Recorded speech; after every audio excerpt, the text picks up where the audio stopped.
Hey everyone, welcome. I'm Rebecca Minkoff, co-founder of Female Founder Collective. We are so incredibly excited about today's LinkedIn Live. Before we do that, a couple of notes on what we're going to be accomplishing today, just so you can get your heads right.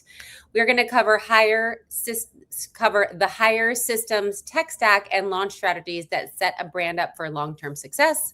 And if you'd like access to all of Female Founder Collective's events, we want you to apply to join us, our membership community, the 10th House. And on that note, we are thrilled to partner with Salesforce on today's event. Salesforce Starter Suite brings sales, service, marketing, and payments together around the same customer data, so founders always have the context they need, the right information at the right moment. And those who signed up for this event will get access to a 30-day free trial to the Salesforce Starter Suite. And when your ambition outpaces your current setup, the Pro Suite is ready and waiting for you. So today's guest, I am a super fan of, not only of who she is and what she's built, but literally a super fan. This is not sponsored. This is just me saying best skin I've ever had with the vitamin C serum, the best blush I've ever experienced in my life. Today's guest is the founder of Counter, Gregg Renfrew. She is the founder and former CEO of Beauty Counter, a certified B corporation that defined the clean beauty category and sold to the Carlyle Group for $1 billion in 2021. Earlier in her career, she founded The Wedding List, which was acquired by Martha Stewart Living Omnimedia and served as CEO of Best & Co. And she has testified before Congress on ingredient safety and has spoken at Wharton, Stanford, Fortune's Most Powerful Women, and Vanity Fair's Founders Fair, and others. Welcome, Gregg. Thank you for having me. Nice to see you. Yeah, you too. I'm wearing you today. I'm wearing me today too. Although as I said to you earlier, the lighting in this here. So don't judge the products on the way the lighting is in this. No, it's seriously the best skin you'll ever have. I tell everybody about these products. So let's go back to Beauty Counter. You built Beauty Counter into a $1 billion brand before most of the industry caught up to what you were doing. From a high level, what did that build look like? And what are you doing completely differently with Counter because of it? You know, when I started Beauty Counter, first of all, I didn't come from the industry. As you know, I'm not a beauty insider. I still kind of consider myself an outsider to the industry. I started Beauty Counter because I really wanted to protect the health and safety of people. I had come to realize that there were toxic chemicals in the world all around us. And I found that a certain number of those chemicals were in our personal care and cosmetic products, and I wanted to do something about it. And so when I built Beauty Counter, it was really on the power of conversation, powering up women to not only sell the products, but most importantly, to educate their communities, to participate in meaningful change, whether that was through legislative reform or whatever.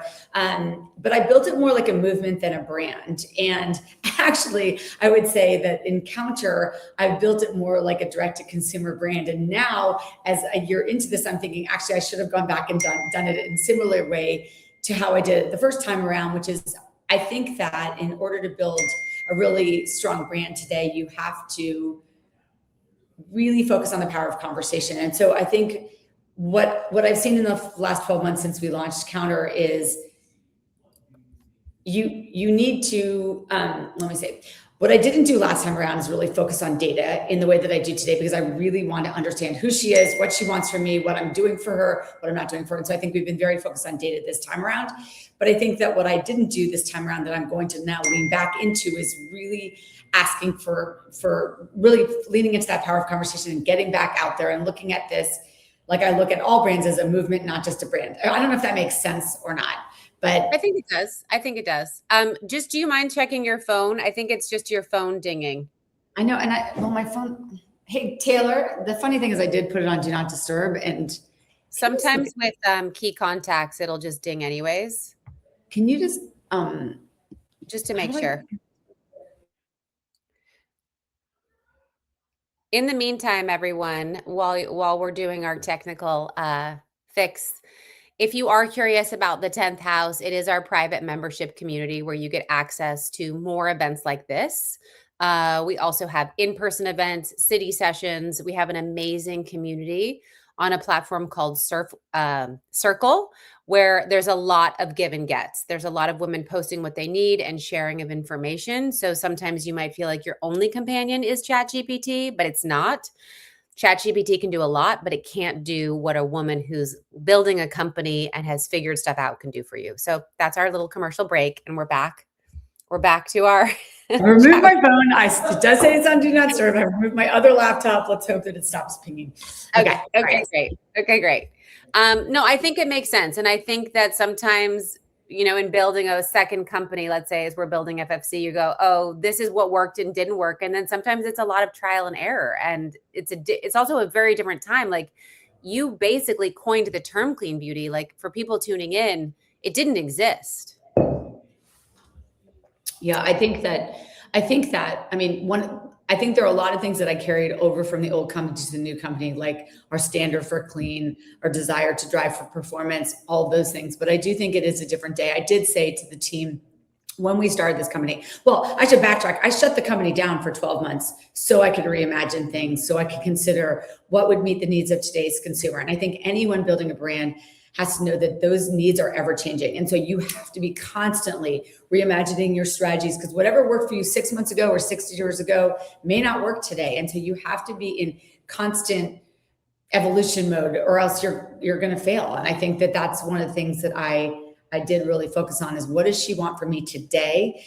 One of the main things I also did was I really focused Counter as a brand on an older demographic.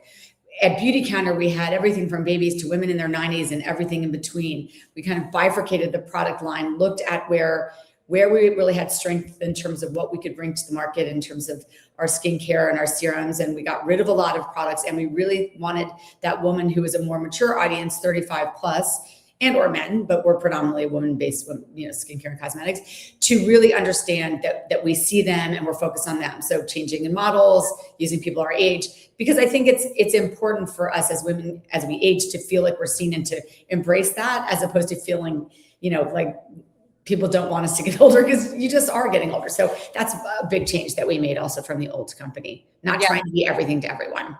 And also from our chats, you launched Lean with even your brand, like your staff. So as you started to build your team out, what are some of the first hires you made this time around? And how do you feel like that changes where you focus your time? I think that, well, for me, obviously, because of our commitment to safety and sustainability and clean, that was always going to be front and center for me as a brand. But I think that I really wanted to focus our efforts on the conversations, content, our data. Really, I think one of the things that I did last time around, and this is a good learning for all founders, and many founders on this call have probably been in this situation.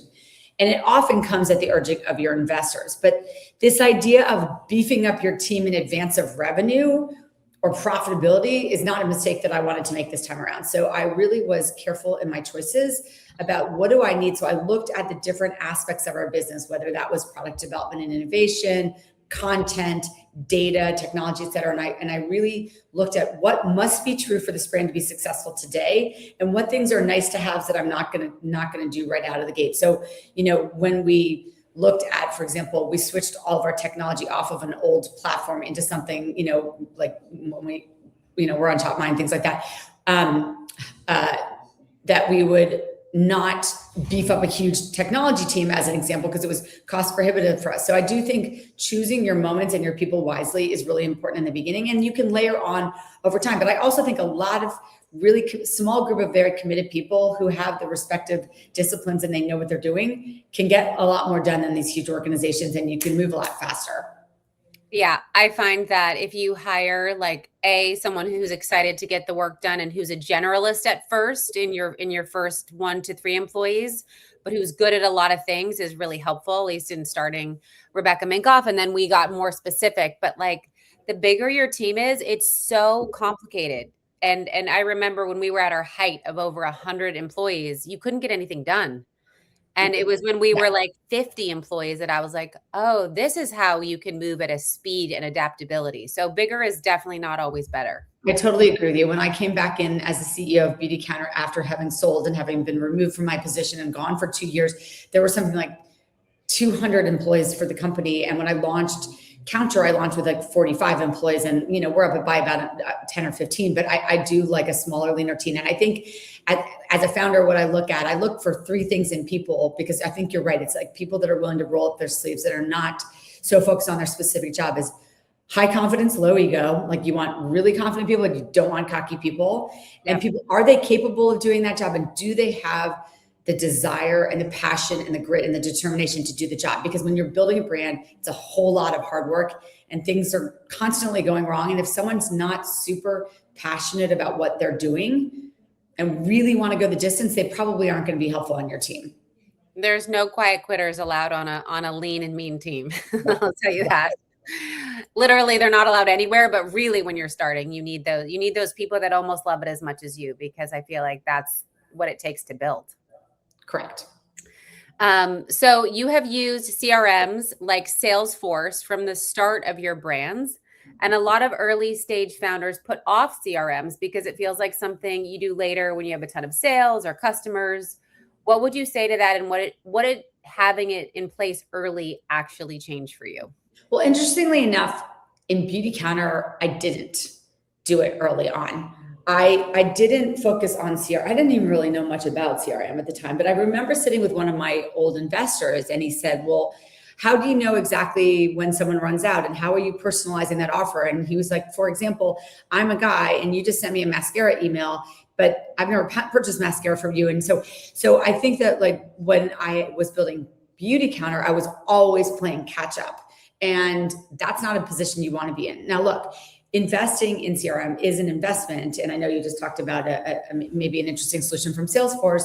I think what I do know to be true is that consumers demand personalization. And if you can be on top of what they've purchased, where they purchased, how they've purchased, what they want, that data is invaluable to you. Also, it allows you the opportunity for me, when I'm in a consumable business, like your vitamin C serum, as an example, I know in general how often people are going to run out. And if I'm not able to get in front of that purchase, then I've lost it. And if I can't get that to that person that day, which I can't most times, then I'm going to lose that person oftentimes. So I do think it is important to invest in CRM. I think it's important to understand that consumers demand personalization. And I don't think you need to go crazy with it, but I do think you need to be focused. A lot of people do things on spreadsheets for a long period of time. You can do that for a moment, but if you gain any traction, you're going to be playing catch up for a very long time. And that's not a great position to be in.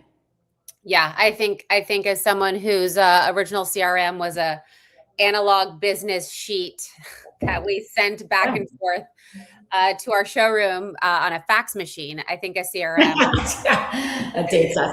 I mean, yes. I mean, I remember like working, I did a long-standing consulting project for Bergdorf Goodman in this department store at one time. And I remember like the top women that were the client that had the book of business. It was all literally a book of business. And it would be like, Rebecca, her birthday's this day, and she's got 3 kids that are 12 years old. And like, they had all that information. But like today you have these systems that can do that work for you. It's just much more efficient.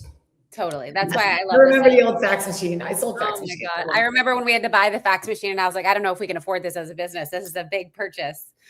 But anyways, that's why I love that they're obviously much more modernized, but Salesforce's system is so great for that. Okay. So then on that note, speaking of scrappy, for early stage founders who do have smaller budgets, how do you know which system to build next versus which ones to keep scrappy a little longer?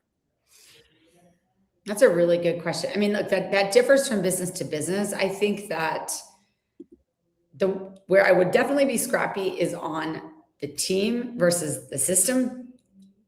You often, when you're going, well, look, first of all, there's a couple of things I do when I'm evaluating anything, whether that's a system or whether that's a contract manufacturing partner, whatever, is you want them to come in and talk to you, and you really want to understand exactly what the offering is and which of those things you actually need. And are there ways that you can do things in modules so you can start small, or it's just a small number of users or whatever. I would always negotiate the hell out of these things. I mean, again, I would be really focused on that, but are those things that you actually need, or are they just nice to have? So I think I like to look at things that are buildable, where you can start small, and as your business matures or as your needs expand, that they can grow with you, but that you don't pay for like the Mac Daddy right out of the gate, because oftentimes you're not even able to take advantage of it because your team is so small that you can't do it. So I think that, and I would also, the one thing that I think is really important as you're evaluating any system or anyone or anything is really doing that back channel reference checking to understand how others have used it and where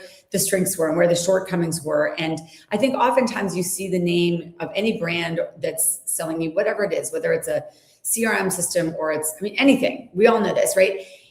It seems great, but then you don't really understand the underpinnings of it and where their strengths lie. Even like, for example, I've just gone through an evaluation process on, contract on fulfillment and supply chain and logistics providers and all those. And you really have to look at what they're offering and are those the things that you need for your customer, and then can they actually deliver on those things? Because oftentimes they'll say things that they can't often do. And so making sure you're talking to other founders to see, okay, well, I see you guys have this. Does this work? How does it work? Where have they failed you? Where have they been strong? I think that's an incredibly important part of the process. Yeah. Don't be afraid to ask your peers who are, I would go so far as to say similar size and company, because so many different tricks work for so many different people, but I feel like it has to be aligned in terms of what the company is. Right. Yeah. So the next question, and also AI, right? AI has allowed us, especially, certain aspects of it, to keep your team leaner and allow you to have systems which otherwise would have been unaffordable in the past. So don't be afraid of AI is my plug. Agreed. And it's, to me, where AI is really interesting with brands today is that combination of the human empathy and emotional intelligence and certain aspects with them being able to get a lot of the work done, using a system that can get things done, 80% of the way, but you still putting your own human touch on that. It's important. And I think people are afraid of it. And if they think it's an either or, and I think it's a yes, and I think it's both. You need both, in my opinion. I think if you utilize AI to your advantage, but then also put that human element on it, it's really, really strong. I'm sorry. I don't know why it's singing. It's on. That's okay. We'll deal with it. So right now you're holding 2 brands, 2 audiences, 2 completely different timelines at once. So what does the founder job look like day to day right now? And what have you had to let go of in order to make that work? Well, anyone that knows me saw I had a good cry on Instagram last week. I think that my honest belief is that Counter is serving a more mature audience, and BC, which is launching on September 15th, is intercepting a woman at a younger age. That's really geared towards an 18 to 28 or 30-year-old audience. And I think in success, they will be independent and connected at times, and that community around them and the learnings from the community will be the thing that I think is the value add for women. I think on a day-to-day basis, I think that I don't think that it's a consistent flow. I think that I have a lot more operating strength in Counter and my team in Counter, and it's not in its nascent stage. It's a business that was born of a mature business. And so I think I think what I'm spending my time on vis-a-vis Counter is really understanding how we better connect with our clients. And I think I'm about to do a roadshow across the country. I need to get back out there because I think people have been confused. We're not in a lot of physical locations. And so I think that I'm looking at that more from a physical standpoint. From a BC standpoint, I'm really trying to power up the community of young women and get them excited so that when we do launch, they know that they want to be involved with this movement. And I think we've had incredible success so far in getting people excited about what we're doing. But I would probably say that on any given day, I'm spending, probably 35% of my time on BC and the rest of my time on Counter, but it can flip flop. What it does mean and what I've had to give up, to answer your question, is I have to be ruthlessly focused on my job right now. My son's going to college on Saturday, and I said to my husband, I was like, you're taking him this time. And I said to my son, who went to boarding school before, and he doesn't give a shit.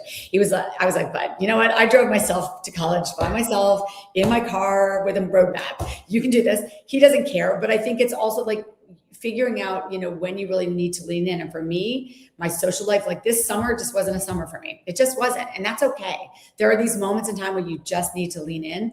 When you're trying to launch one brand or two brand or build them, those are things where you have to say to your friends, like, unfortunately, I can't do this month, but I hope in a month or two or 6, I'll be back at it. But right now I am very myopically focused on getting these 2 brands to a place that they are humming.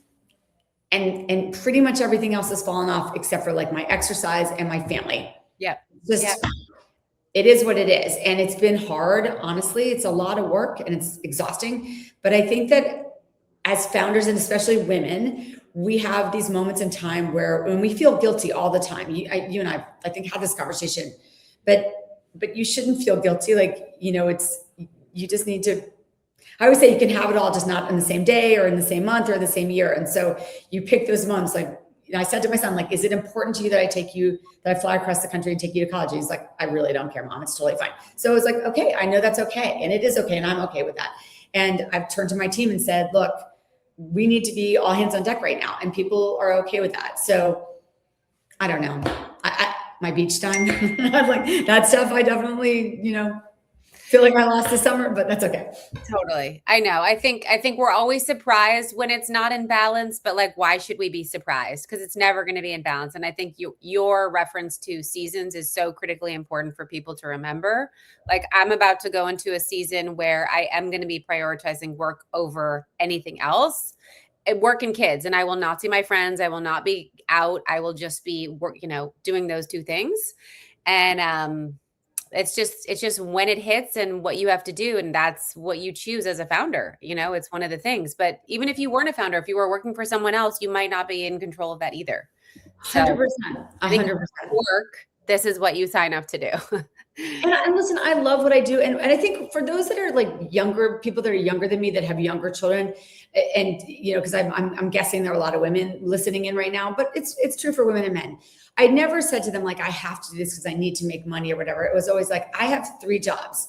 First and foremost, I'm your mom. Second, I'm dad's wife. And third, I'm the CEO of Beauty Counter. And I'll say, now my kids are older, so they've got it, right? And I said, and I do all 3 because I love them and I'm good at them and they bring me great joy. And one thing that I have always done in sort of the balancing out of my life is, and I say this unapologetically, I always answer the phone for my children every single time. I don't care if I was talking to the president of the United States, I'd still answer the phone unapologetically. And what I have found is, when I do answer the phone, I'll say, I'm in a meeting. Is it important? And 90% of the time they're like, no, call me later. But just knowing that you're there, or same with my friends and my husband, like, I don't answer my friends and my husband sometimes, but like, just being able to just say, like, do you need me right this second? Because most times you can solve something in 10 seconds or 30 seconds, or they're like, no problem, call me in an hour. I think we just need to stop apologizing as women about the fact that we love what we do. And we need to stop telling them it's about money. Because yes, we want to make money, but we're also, you're really good at what you do. And we bring,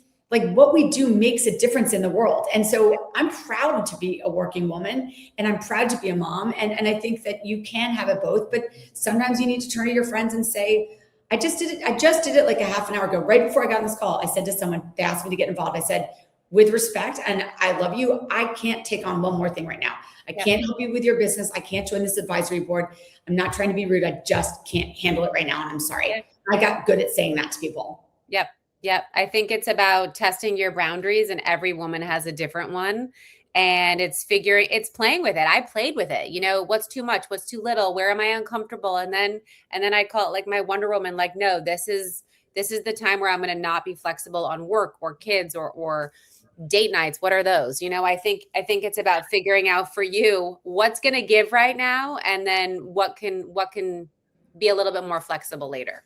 I do also think the one thing with balance is that when I do take a vacation, which I don't take very often, but I did just take one, like, I turned to my team and I was like, I literally need you guys to leave me alone unless literally the entire world fell apart. Because having a break and being fully present with your family, and again, on a day-to-day basis, maybe it's only 10 minutes, but it's 10 minutes of your undivided attention. But also, it is a marathon. And I think one of the big things that founders, the big mistakes they make is that they never let themselves take a moment, but you actually come up with some of your best ideas when you shut down. And even if it's just 5 days, like it's not, if it's going to break your business, then you're screwed already. Like, I mean, then you don't have a business and you don't have the right team. So if you can't turn it off once in a while and be present for the people you love and for yourself, then you need to look at your team and you need to look at what you're doing, because something's gone awry. Totally. And I'd say to everyone tuning in, take it from Greg and I, who probably didn't take enough vacations early on or pushed it off because we just couldn't. It is when some of our most inspiring work has taken place. So let's talk more about BC. It has more than 10,000 women on its wait list across all 50 states and not a single product on the market. And a lot of early stage founders think they need something to sell before they can start building community. What made you approach that differently, and how did you get such a huge waiting list?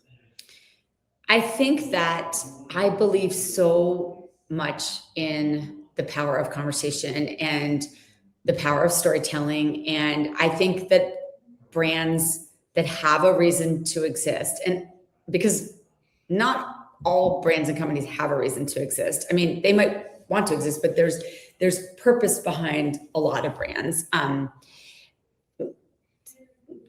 That's probably a controversial thing to say, but I think when you believe in what you're doing and you think that you're actually solving a problem that you see in the world, I think entrepreneurs in general, we can be called visionaries or whatever, but like we see an opportunity, there's white space, there's a problem, we're trying to address something. Most brands are trying to do that, right? Sometimes they're superfluous, but mostly people are trying to do something. So I think we really leaned into having conversations with young women over the last 12 months. And we've been doing events across the country. I mean, I kind of went old school. I kind of went back to the beauty counter world, which is just like, let's just get out there and ask them what they want from us and ask them what they want from products. And I think the waiting list started to build up because, and it doesn't mean that we're going to be a smashing success from day one. I'm sure there's going to be like, it's going to turn on and I'm going to be like, oh shit, no one's buying.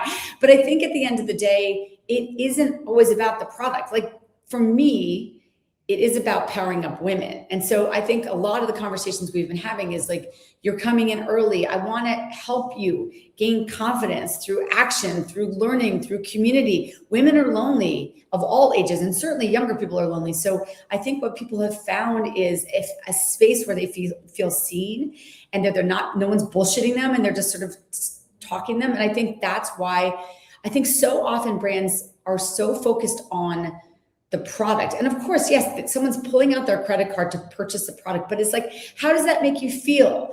And do you feel seen by that brand? And does it represent your values? And do you think they're actually authentic in doing the work that they say that they're doing, or are they bullshitting you?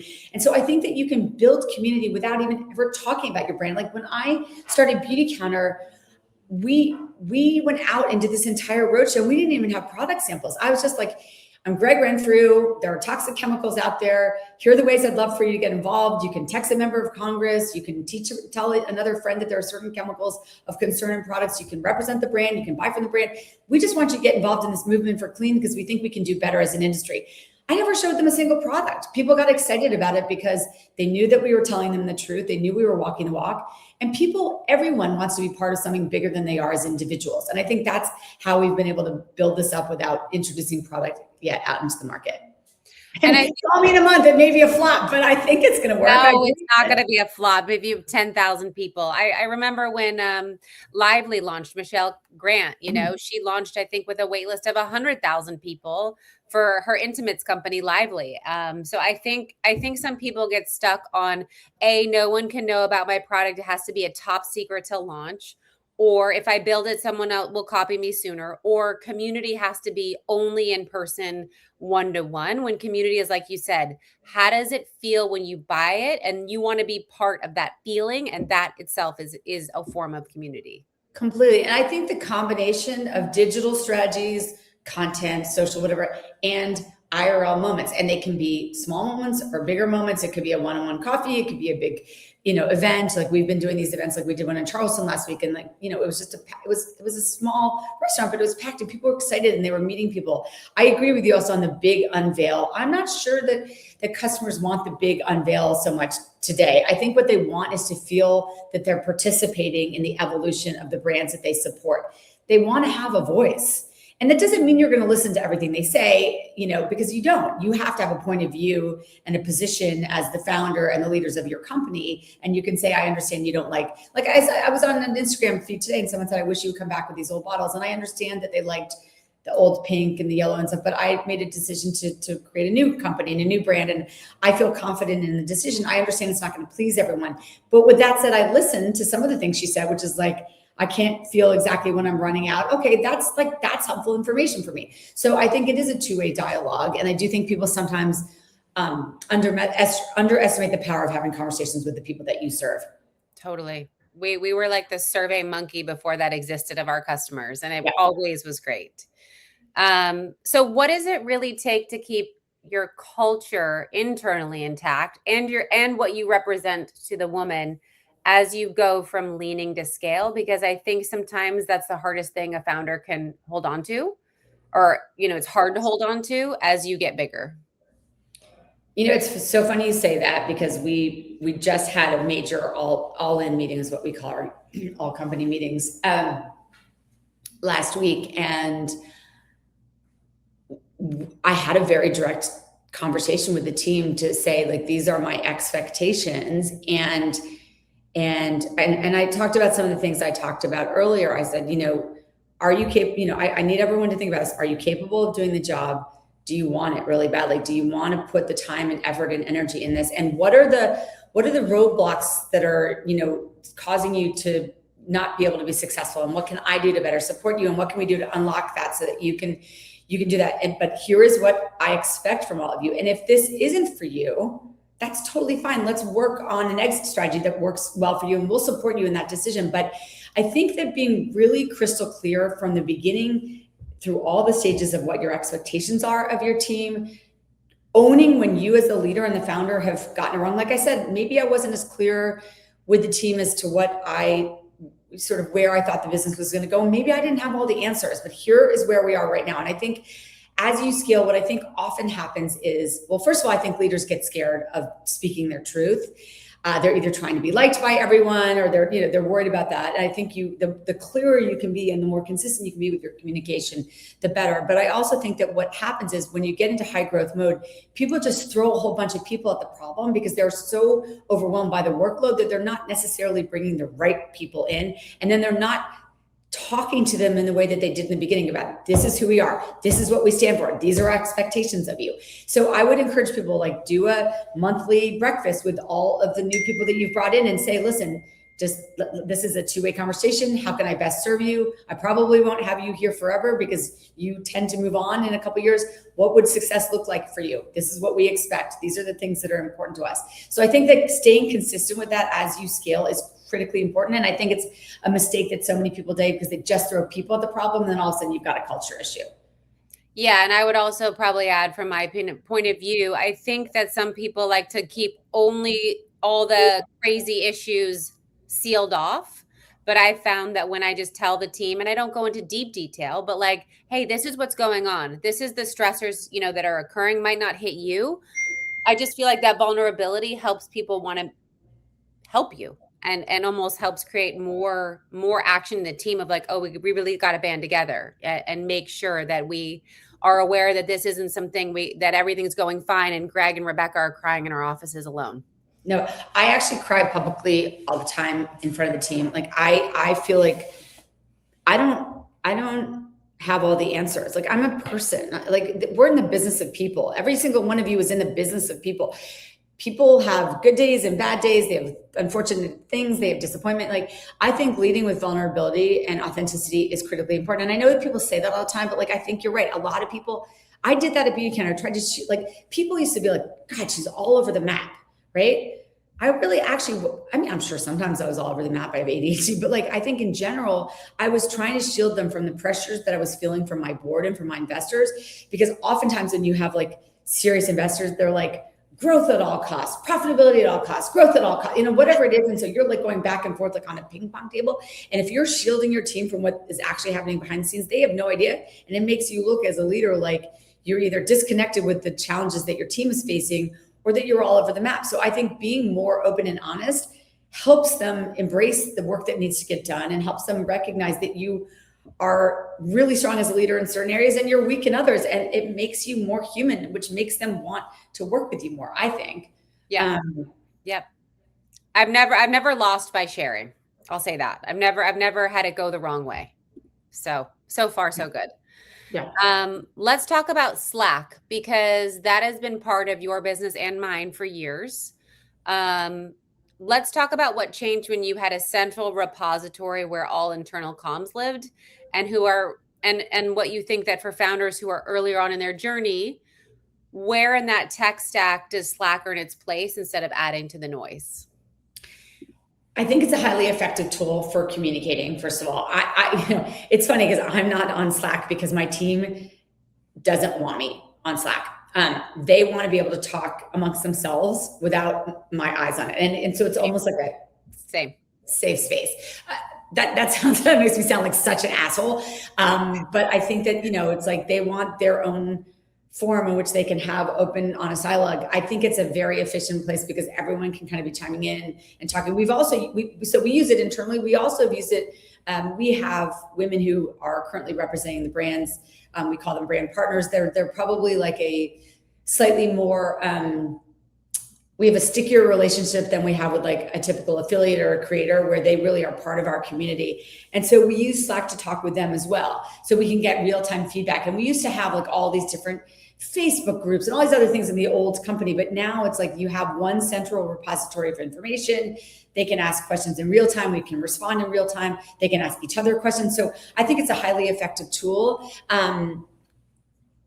We used it in the old company. We've been using it certainly in the new company. And I think everyone focuses on it, and they may or may not want all the leaders to be on it. And that's actually okay. And I think if you are the CEO, be okay with that, because maybe it gives them a place where they can make mistakes and work through issues. It also empowers them to work through issues and make mistakes without your intervention.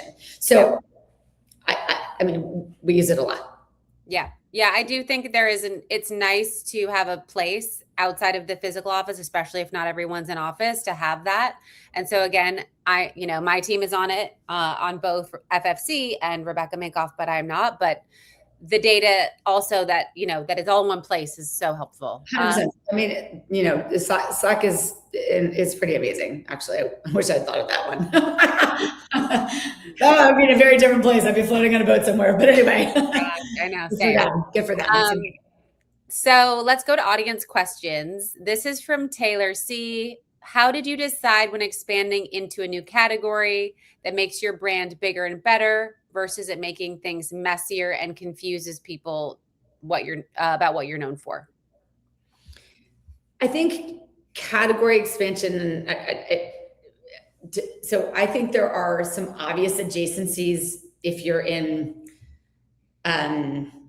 skincare, you could be in body care, let's just say, right?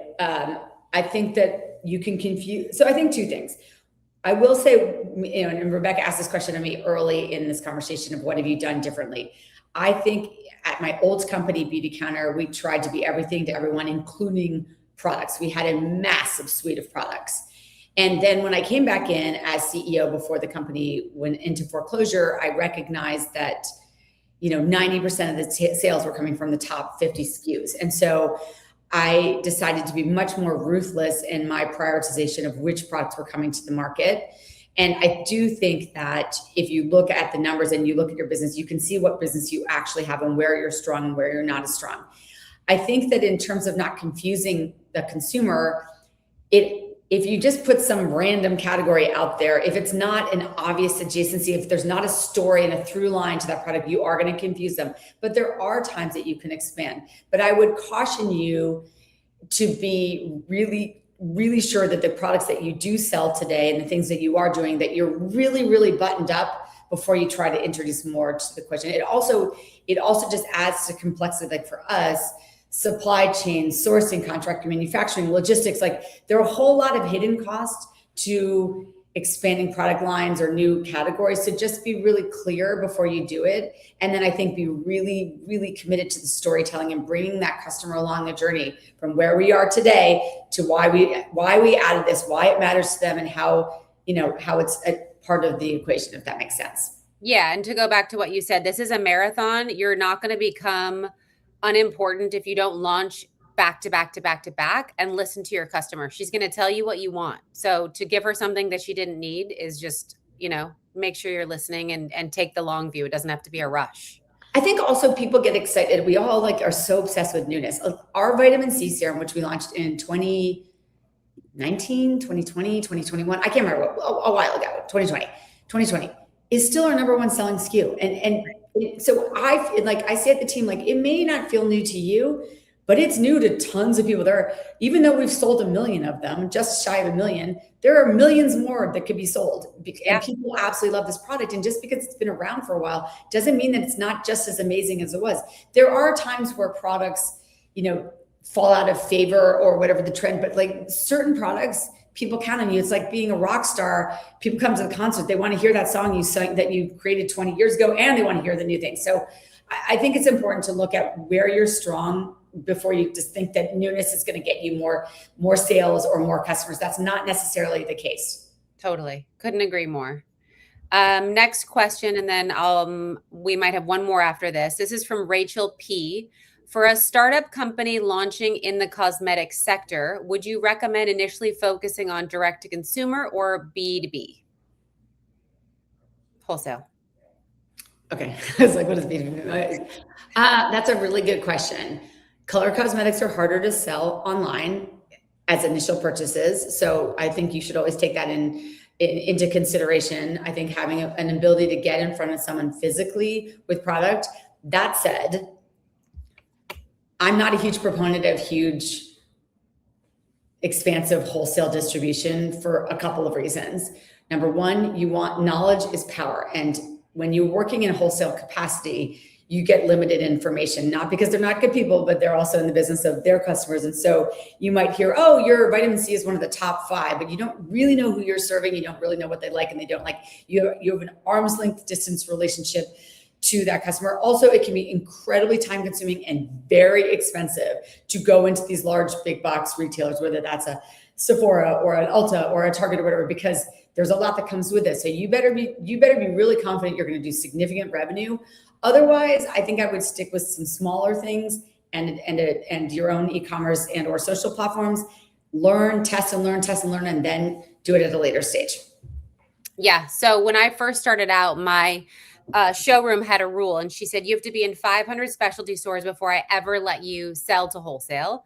Because when a customer walks into that big box and all they see is all the bigger brands with all their lights and fanciness, and then a little podunk sign with your name on it, you don't have enough brand recognition. And by having the best specialty stores in the country, then they'll walk into a store and see your name and know it means something. And so I tell people that all the time, wholesale can sound sexy.